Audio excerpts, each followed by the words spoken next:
So hello Omkar, आपका हमारे इस इंटरव्यू सेशन में स्वागत है। सबसे पहले थैंक यू आपका, आपने अपना टाइम निकाला हमारे इस इंटरव्यू सेशन के लिए, जिससे आप बच्चों को थोड़ा बहुत गाइडेंस या जो आपने प्रिपरेशन किया है वे आप इंसाइट्स दे पाओ। तो सबसे पहले मैं चाहूँगा आप अपने आप को इंट्रोड्यूस करो। मेरा नाम ओमकार है। मैं मुंबई महाराष्ट्र से हूँ और मैं नीट की प्रिपरेशन प्राइमरीली कर रहा था, लेकिन थ्रू यूट्यूब एंड अदर मतलब शॉर्ट्स रील्स वगैरह से मेरे को आइजर के बारे में पता चला। सो एज अ बैकअप मैंने इसे दिया था। Okay, so as a backup आप इसे प्रिपेयर कर रहे थे। और आप आपकी कितनी रैंक आई है आईआईटी और नीट में?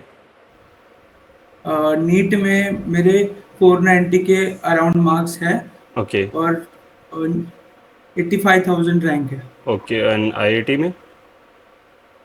आईआईटी में 167 मार्क्स है एंड 921 रैंक है general okay, category. Okay. So you are a dropper student or a class 12th pass out student? Fresher, Fresher. Class 12 Oh, pass great, great, greट। सो एक second, आपकी IIT में कितनी rank है? Out 921। 921। Okay, AIR. सो आपके पास कोई हाँ। Category है या नहीं है? नहीं। सो आप 11th और 12th की प्रिपरेशन में क्या कर रहे थे उस टाइम? आपका मेन फोकस क्या था? क्या क्या डिफ़िकल्टीज आपको फेस करने को मिला? और आपने आईआईटी की तैयारी कब करने के बारे में सोचा, क्यों सोचा? और आपने जब नीट से आईआईटी की तरफ शिफ्ट हुए तो किन किन चीज़ों का आपने ध्यान रखा? सो 11th में तो फर्स्ट ऑफ ऑल मैंने आकाश बायजूस डिजिटल प्रोग्राम लिया हुआ था, उसे कर रहा था। लेकिन फिर बीच में क्या हुआ कि वो मतलब बैकलॉग बहुत हो गया तो मैं खुद से ही करने लगा। ओके, सो आप ऑनलाइन मतलब प्रोग्राम में थे? फर्स्ट काइनेमेटिक्स वाला पार्ट स्मूथ था, लाइक बिफोर दिवाली तक एकदम स्मूथ था। बाद में हम्म। फिर स्कूल में प्रैक्टिकल्स वगैरह बहुत कुछ कुछ होते, और स्कूल में मैं एज अ रेगुलर स्टूडेंट था, एज अ मतलब जाना रेगुलर पड़ता स्टूडेंट थे, था। डेली जाते थे? ओके, सो और हाँ। इसके बाद 11th आपकी फिर कैसे गई थी? 11th डिसेंट थी, मतलब ऐसा इतना भी बैकलॉग नहीं था, बस थोड़ा बहुत था एंड पार्ट वाला। ओके, और फिर 12th में? 12th तो एकदम स्मूथ था, लाइक स्टार्टिंग से मैंने अच्छा किया। ऑफलाइन कोचिंग ऑनलाइन ही कोचिंग थी। और बाकी आईआईटी के बारे में मतलब मैंने सुना तो था 11th में ही, लेकिन इतना मतलब निगलेक्ट किया था। लेकिन फिर बाद में नीट का कंपटीशन बढ़ते हुए वो एग्जाम लाइक पास्ट ईयर के एक्सपीरियंस की वजह से मैंने हम्म। इस पे भी ज़्यादा फोकस करने की कोशिश की। Okay, okay. सो सो मैंने रफली जैन फेब में आफ्टर बोर्ड से शुरू किया आईआईटी की preparation. After board exam. Okay. हाँ। सो मतलब आप जब 12th की प्रिपरेशन कर रहे थे, क्या तब आप उस टाइम 11th को भी दोबारा से रिवाइज वगैरह कर रहे थे, या कुछ चैप्टर्स जो छूट गए वे भी कर रहे थे उस टाइम? हाँ मतलब जैसे कि नीट के लिए कैसा होता है कि वो लोग मॉक टेस्ट लेते हैं ना, हम्म। तो एक 11th का होता है, एक 12th का होता है, ऐसे पैरेलल ही चलता है। ओके। सो एक फुल सिलेबस मॉक टेस्ट में मैं इनरोल था नीट के लिए, हम्म। तो वो बाकी रिवीजन होता गया वैसे। हम्म। ओके, सो फिर आपने आईआईटी की प्रिपरेशन आफ्टर बोर्ड एग्ज़ाम आपने सोचा कि मुझे आईआईटी भी देना चाहिए। और उसके लिए हाँ। मतलब कहीं से आपने क्यों सोचा, क्यों था? मतलब किसी कोई आपका भैया वगैरह है, या फिर आपने जनरली ऐसे ही यूट्यूब वगैरह में देख लिया? नहीं, यूट्यूब वगैरह में देख ली और फिर उसके बारे में क्यूरियोसिटी हुई तो और जाना अच्छा। हम्म। बाकी के चैनल्स, या फिर हाँ। आपके भी चैनल से देखा था। सो फिर आपको लगा कि इधर भी कुछ हो सकता है, एज़ हाँ। कम्पेयर टू, हाँ, नीट वगैरह के अलावा और भी ऑप्शंस है यहाँ मतलब पर। ईयर वेस्ट करना मतलब कुछ हम्म। इतना फायदे लायक नहीं हुआ। हाँ, तो इसे से हम इधर भी थोड़ा फोकस करते हैं, क्या पता इधर भी हो जाए काम, है हाँ। ना? सो ओके, हाँ। तो मतलब उस टाइम आपके नीट का प्रिपरेशन कैसा लग रहा था आपको, कि नीट में कुछ हो पाएगा या नहीं हो पाएगा? नहीं, नीट में थे, अच्छे ही मार्क्स थे, लाइक 600 के अबव ही थे, 600 अबव तो 650 थे। अच्छा। लेकिन जो एंड वाला पेपर था ना, फाइनल वाला, हम्म। वो जरा बहुत ही डिफिकल्ट आ गया और मैं उसमें मेरी स्ट्रेटेजी से कोप अप नहीं कर पाया। ये होता है, ये इस बार बहुत बच्चों के तो साथ हुआ है। इसीलिए मैंने मतलब उस टाइम फिजिक्स के मतलब मेरे बहुत क्वेश्चन छूटे थे, 20 से 25 क्वेश्चन छूट ही गए थे पूरे। ओके, कुछ ज़्यादा ही। सो बायो में मेरे अच्छे परसेंटाइल थे, मतलब अच्छे मार्क्स भी थे, रेदर 350 के अराउंड थे, 360 में से। केम भी अच्छा था, हम्म बस फिजिक्स में बहुत ही गंदा गया, तो ओवरऑल डाउन हो गया रिजल्ट। समझ रहे हैं। ओके, तो फिर इसके बाद आपके बोर्ड एग्जाम कब खत्म हुए थे? Board exam around mid March. Mid March. So आपने मिड मार्च के बाद यहाँ पर आईआईटी के बारे में प्रिपरेशन शुरू किया था, तो आपके पास हाँ, अराउंड कितना मंथ था? Around two. अप्रोक्सीमेटली 2.5 हाँ, मंथ्स। 2.5 मंथ्स। सो फिर आपने मतलब किस तरीके से अपनी प्लानिंग बनाई आईआईटी के लिए प्रिपरेशन करने के लिए? देखो, सारे जो मैंने जेई भी दी थी मैंने, मेरे जेई के भी 94% था। तो फिर रैदर मतलब सारे एग्जाम का कंटेंट तो सेम ही है, बस हम्म उनका क्वेश्चन पूछने का अप्रोच अलग है। हम्म तो मैंने उस मतलब जो पेपर थे ना, मॉक टेस्ट बहुत सारे दिए, हम्म आपके प्लेटफॉर्म से भी दिए, प्रेफराइजर से। हम्म और फिर प्रीवियस ईयर क्वेश्चंस किए, प्रीवियस ईयर पेपर्स किए विद इन टाइम लिमिट। हम्म। और फिर वैसे ही ज्यादा ऐसे कुछ बाहर से नहीं किया। तो आपके पास physics, chemistry, math, biology 4 subjects थे? नहीं नहीं, मैथ्स नहीं था। मैथ्स में तभी भी मेरे 80% आए थे, क्योंकि वो थोड़ा थोड़ा पढ़ रहा था, आपको बोला तो सही। ओके ओके, तो फिर आप आईआईटी में मैथ फिर आप छोड़ के आए थे क्या ज़्यादा? नहीं नहीं, तो वही तो, नीट ऐसे जाने के बाद मैंने पूरा 1 महीना मैथ्स ही किया अच्छे से। अच्छा अच्छा फिर अच्छा मेरे अच्छा। मैथ्स में 50 मार्क्स थे out of 60। Out of 60 you have 50 marks in IIT? हाँ तो मतलब उसी ने ही आपकी पूरी रैंक उठाई है, आप ध्यान से देखोगे तो। हाँ क्योंकि मेरे हिसाब से हाँ। इससे कम और आपके फिजिक्स फिजिक्स वगैरह में, में। फिजिक्स, हाँ नहीं, फिजिक्स में पूरे थे, बायो में कम थे। ओह, बायो में उल्टा कम हो गई, जबकि आपकी बायो कहीं ना कहीं अच्छी रही होगी नीट की वजह से। Okay, I think network issue था कोई। हाँ ओके, तो आपके बायो में मार्क्स कम थे, तो मोस्ट लाइकली आपकी हाँ बायो तो वैसे आपकी अच्छी थी क्योंकि आपके नीट में 350 मार्क्स थे, तो उसमें क्या प्रॉब्लम हाँ। रहेगी ऐसा?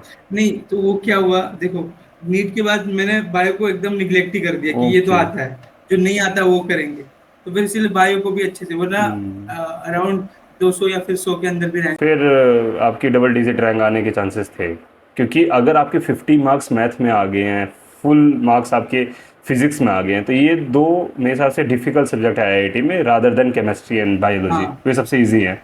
आपने डिफिकल्ट सब्जेक्ट्स में ज़्यादा मार्क्स उठा लिए और इजी वाले में कहीं ना कहीं हाँ आपके मार्क्स थोड़े रह गए हैं। ये होता है, ये थोड़ा स्ट्रेटेजी में कभी कभी हो जाता है। बट अगर आप हाँ। 50 मार्क्स ले आप पाए हो, ग्रेट। अगर मैथ में आप फिफ्टी नहीं, तो मार्क्स फिर मैंने वही तो किया था, लाइक देखो, कैलकुलस तो इम्पोर्टेंट पार्ट होता है, वो मैंने अच्छे से किया। हाँ हाँ। और फिर बाकी के जो पास्ट ईयर के ट्रेंड्स देखे कि कौन से हम्म। चैप्टर में से या फिर कौन से यूनिट से क्वेश्चन आ रहे हैं, वो किए। हम्म। मतलब सब करते नहीं बैठा, जो जो इम्पोर्टेंट था लास्ट ईयर का एनालाइज करके उतना ही किया। Okay okay okay. स्टिल थोड़ा लक वाला फैक्टर भी है फिर मेरे हिसाब से हाँ, इसमें थोड़ा मतलब लक। 4 क्वेश्चंस तो मैंने ऐसे, मतलब वो भी ऐसे ही नहीं तुक्के मारे थे, लाइक एक होता है ना एलिमिनेशन स्ट्रेटेजी, हाँ उससे भी हाँ। किया था थोड़ा बहुत। ओके ओके, तभी 50 मार्क्स आए हैं। ओके, तो ओवरऑल मार्क्स आपके कितने बन रहे थे? 167।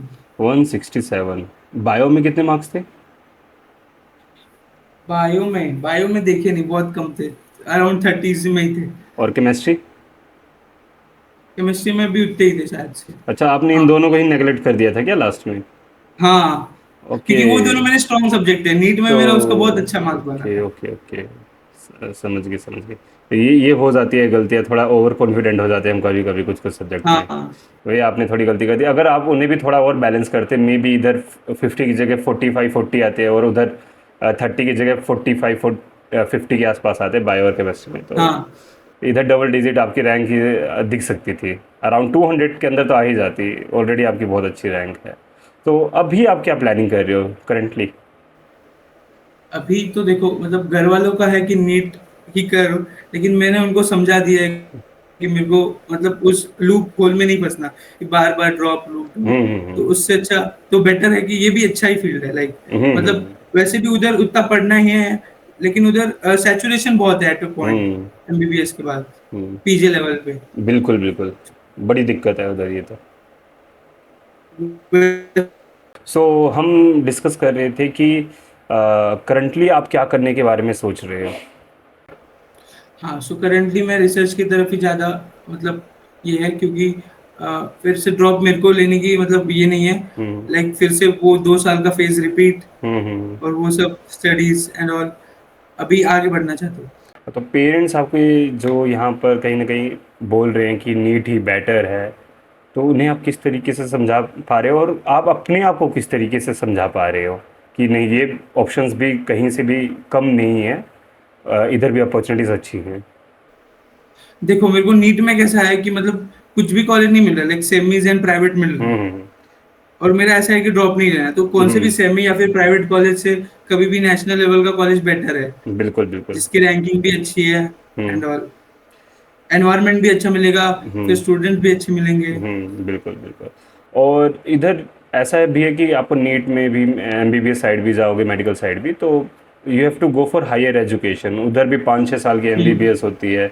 इसके बाद यू हाँ, हैव एमडी हो गया, 2-3 साल की शायद एमडी, एमडीएमएस, ये फिर एमएस सुपर वगैरह, स्पेशलाइजेशन। फिर सुपर स्पेशलाइजेशन, तो उधर भी 10 साल मान लीजिए आप। इधर आप करोगे आपकी B S M S 5 year में कंप्लीट। इधर भी आपको पीएचडी के लिए थोड़ा रहेगा, but as compare to NEET PG इधर कम कंपटीशन है, कम कंपटीशन है, ये मैं बिल्कुल बोल सकता हूँ। और उतना ही पढ़ना है। And after completing your PhD, आप अगर देखोगे कोई भी अगर सुपर स्पेशलाइज डॉक्टर है, मे बी वे किसी फील्ड में ज़्यादा कमा रहा हो या वे, बट इधर भी आपको अपॉर्चुनिटीज़ कम नहीं देखने को मिलेंगी after PhD at least. After MS भी डिसेंट अपॉर्चुनिटीज़ है, but after PhD I think आप अपनी फील्ड में बिल्कुल टॉप पे रह सकते हो, because of the quality of education IISERs provide. और आइजर्स के स्टूडेंट जनरली अच्छी जगह से पीएचडी करते हैं, चाहे वे इंडिया में हो या बाहर जाए। So that is one more thing. Okay, तो जेई वगैरह में आपका बिल्कुल फोकस नहीं था? नहीं नहीं, जेई पे फोकस नहीं था, बस जेई की मेंस की प्रीक्यूज किए थे वो नीट के लिए, क्योंकि कभी कभी पेपर टफ हो जाता है, लेकिन ये तो एडवांस से भी ऊपर चला गया था ये साल, ये नीट वाला एफएमएस ना? लेवल था फिर। नीट वाला हाँ, ना, हाँ, फिजिक्स। फिजिक्स, हाँ मैंने देखा था। ओके, सो अभी आप किस आइजर की तरफ देख रहे हो? वैसे तो मैं पुणे पुणे ही प्रेफरेंस में टॉप पे है, और घर हम्म। वालों को भी वही हाँ, घर है, के लेकिन पास है। मेरा ऐसा कुछ नहीं है, मेरे को टीवीएम भी मिलेगा, मैं खुश हूँ। हाँ, वे मतलब वे बात अलग है, क्योंकि ज़्यादा डिफरेंस आपको नहीं देखने को मिलेगा। मे भी हाँ थोड़ा बहुत इधर अच्छा है, थोड़ा बहुत कुछ उधर अच्छा है, बट हाँ। पढ़ाई के मामले में मेरे अकॉर्डिंग कोई भी ज़्यादा डिफरेंस नहीं है, चाहे आप भोपाल जाओ, पुणे जाओ, कोलकाता जाओ, पीवीएम हम्म, जाओ। मे भी एक दो आइजर जो न्यू खुले हैं उनमें थोड़ा इंफ्रास्ट्रक्चर का थोड़ा दिक्कत मिलेगा, बट पढ़ाई हाँ सारे आइजर्स में अच्छी हैं। और फैसिलिटीज़ इंफ्रास्ट्रक्चर जिनका बन चुका है वे भी आप देखोगे, अगर आपने कैंपस वगैरह की वीडियो देखी होंगी, हाँ। सो यू नो कि पुणे का कैंपस बहुत अच्छा है। टीवीएम का अगर आप कैंपस देखोगे तो वो कुछ अलग ही सुंदर कैंपस है। भोपाल का भी इंफ्रास्ट्रक्चर अच्छा है। कोलकाता भी डिसेंट इंफ्रास्ट्रक्चर उनका, मोहाली का भी ऐसा ही है। सो वे मेरे को नहीं लगता। और आप करंटली अगर मैं पूछूं, क्योंकि क्या होता है जनरली बच्चे आते हैं उसके बाद बंदों का इंटरेस्ट चेंज होता है सब्जेक्ट्स में, अभी आपका क्या इंटरेस्ट है सर, किस सब्जेक्ट में इंटरेस्ट है? मेरा एस्ट्रोफिजिक्स और जेनेटिक्स में ज्यादा मतलब इंटरेस्ट है। ओके, सो ये देखो, अभी आप दो फील्ड में इंटरेस्टेड हो देखोगे तो। और आइजर्स में यही हाँ। फ़ायदा है कि आप आओगे, इसके बाद आप एक्सप्लोर करो यहाँ पर जितने भी सब्जेक्ट्स हैं उन्हें। उसके बाद आपको अपना प्री मेजर लेना है एंड मेजर लेना है अपने अकॉर्डिंग। और प्री मेजर और मेजर लेने के बाद भी आप यहाँ पर इंटरडिसिप्लिनरी कोर्सेज ले सकते हो, दूसरे डिपार्टमेंट के कोर्सेज ले सकते हो। तो हाँ दीज ऑप्शंस जो है ये आइजर्स को कहीं ना कहीं यूनिक बनाते हैं। आई होप कि आपको पहले से ही शायद पता हो। हाँ हाँ हाँ। हाँ, बस मैं यहाँ पर ऑडियंस को भी बताना चाह रहा हूँ आपके थ्रू, आपके इंटरव्यू के थ्रू। Okay, so okay. और कुछ आप बताना चाहोगे, कोई टिप्स वगैरह या फिर कुछ भी? लाइक देखो, मतलब डिस्ट्रैक्ट होने के लिए रिसोर्सेज भी बहुत है, हम्म। और बहुत कुछ कुछ है, लेकिन हम्म। अगर तुम एक ही रिसोर्स को एंड तक फॉलो करोगे तो हम्म। कौन सा भी एग्जाम निकल सकता है। बिल्कुल बिल्कुल, ये मैं बिल्कुल मानता हूँ कि मतलब ये नहीं होना चाहिए कि हम 10 बुक फिजिक्स की यूज़ कर रहे हो, रादर हाँ। देन एक और डिसेंट बुक फिजिक्स के उठाओ उसे करते रहो। हाँ, और क्या बोल रहे थे? हाँ, और रेदर मतलब मटेरियल कंसाइज करने की कोशिश करो। हम्म। लाइक मैंने जो था फिजिक्स का, मतलब 10 पेज में पूरा 11th 12th कवर कर लिया था, ओके। शॉर्ट नोट्स वगैरह, हाँ, उस समझ हिसाब से गया। मिस्टेक्स हम्म। जो मोस्ट कॉमनली होती है वो सब, हम्म। ऐसे सारे सब्जेक्ट के लिए किया था, बस बायो का नहीं हो पाया था क्योंकि वो तो सब इम्पोर्टेंट होता है। हाँ हाँ हाँ, ये है, वे थोड़ा ज़्यादा ही वैसा सब्जेक्ट है जिसमें आपको सब कुछ पढ़ना ही पड़ेगा पूरा, एक लाइन टू लाइन पूरी बुक्स को। हाँ, हम्म। और जर्नी में ये सेल्फ बिलीव बहुत इम्पोर्टेंट है। बिल्कुल बिल्कुल। तो आप 2 साल से यहाँ पर प्रिपरेशन ऑलमोस्ट कर रहे थे, बेशक मेरे हिसाब से आपने 12th में ज़्यादा अच्छे से तैयारी की है, बट हाँ स्टिल लाइफ में मतलब इस प्रिपरेशन के जो ड्यूरेशन है इसके बीच में आपको मेंटल हेल्थ की कहीं ना कभी तो प्रॉब्लम ज़रूर आई हाँ होगी। तो किस हाँ। तरीके से आप टैकल कर रहे थे? एज सच तो फिर मैं पेरेंट्स से बात करता था, फ्रेंड से बात करता था, हम्म। जो खुद मेरे साथ जेई नीट के पढ़ रहे थे स्कूल स्कूल लेवल तक। ओके, सो आपके और बाकी हम्म। पुराने जो फ्रेंड्स है लाइक क्लास 10 के पहले के, जो भी अभी मतलब साइंस नहीं है बाकी के बैकग्राउंड से है, तो उनसे भी बात करता था। ओके, सो आपके मतलब जो करंटली जो साथ में प्रिपरेशन कर रहे थे दोस्त, तो उन सब का भी कैसा मतलब रहा है? एक का नेक्स्ट में अच्छा हुआ है, ओके। लाइक उसको भी मैं नहीं बताया था एग्जाम के बारे हाँ, में। ये यही फ़ायदा होता है, मतलब अगर आपको पता है कि हाँ कोई आइजर जैसा हाँ कॉलेज है तो एक नाइजर भी कॉलेज है, वे भी किसी से कम नहीं है। तो हाँ ऐसे जाके हम अपने दोस्तों को एटलीस्ट बता पाते हैं हाँ भाई इधर भी अप्लाई कर उन्हें रह जाता है। और फिर ये इन हाँ। इंस्टीट्यूट्स के पास जो क्वालिटी स्टूडेंट्स चाहिए होते हैं वे कहीं ना कहीं को हल्के फुल्के हम्म। कॉम्प्रोमाइज़ होते हैं। ऐसा नहीं है कि पास में कोई कॉम्प्रोमाइज़ हुए हैं, बट बहुत अच्छे बच्चे थे पहले भी और अब और बेटर होते जा और रहे हैं। बाकी सारे मतलब क्लास में ऐसा था कि उनको बस इंजीनियरिंग करना है, उनसे प्राइवेट या फिर हाँ, किस मतलब नहीं है। बिल्कुल बिल्कुल, मैं इस चीज़ के बिल्कुल खिलाफ रहता हूँ। बल्कि मुझे ऐसा लगता है कि अगर किसी को इंजीनियरिंग साइड इंटरेस्ट है तो he can go for BSc in mathematics, way ज़्यादा बेटर रहता है। उसके बाद यस। अपनी हायर एजुकेशन वगैरह लो, क्योंकि प्राइवेट कॉलेज के मैंने बहुत बच्चों से मिला हूँ, वहाँ कुछ नहीं होता है। लाइक मुझे स्टार्टिंग से इंजीनियरिंग ही नहीं करनी, तो इसीलिए मैंने मैथ्स हम्म। भी नहीं लिया। लेकिन फिर देखा कि मतलब रिसर्च ओरिएंटेड जो कोर्स होते हैं उनमें भी मैथ्स लगता है, अगर तो आप बायो फिर में भी मैथ्स का प्रिपरेशन। अगर आप कॉलेज में आके आइजर वगैरह में बायो में भी कुछ करोगे तो आपको मैथ बहुत अच्छी आनी चाहिए। हाँ। और नहीं तो वे टेंथ तक सिखाएंगे। अच्छी, टेंथ तक अच्छा लेवल का था मैथ्स, लेकिन पापा का ये हम्म। था कि अगर मैं मैथ्स दिलवा दूंगा तो तू इंजीनियरिंग ही करेगा। अच्छा अच्छा अच्छा। हाँ, वे ठीक क्योंकि है। वे खुद सॉफ्टवेयर इंजीनियर है, तो उन्हें ये था कि मतलब तू इधर मत आ, ऐसे। ये सही जगह नहीं है। हाँ। समझ सकता हूँ मैं। अपडेटेड रहना पड़ता है बहुत। हाँ हाँ हाँ, ये है ये है। ओके, सो वैसे आइजर वगैरह में कोर्स स्ट्रक्चर ऐसा है कि मैथ वगैरह आपको भी पढ़ाएंगे, ये सारे कोर्स वगैरह, तो जितना मैथ चाहिए होगा आपको रिसर्च के लिए उतना वे आपको पढ़ा ही देंगे फर्स्ट 2 इयर्स में। हाँ, वे ठीक है। और कुछ अगर आप बताना चाहते हो तो बता सकते हो। और रेदर रिसोर्सेज बताओ जो मैंने यूज किए हाँ थे। हाँ, बिल्कुल बिल्कुल, वे मैं भूल गया था पॉइंट। हाँ रिसोर्सेज, तो मैंने एक डीसी पांडे आती है।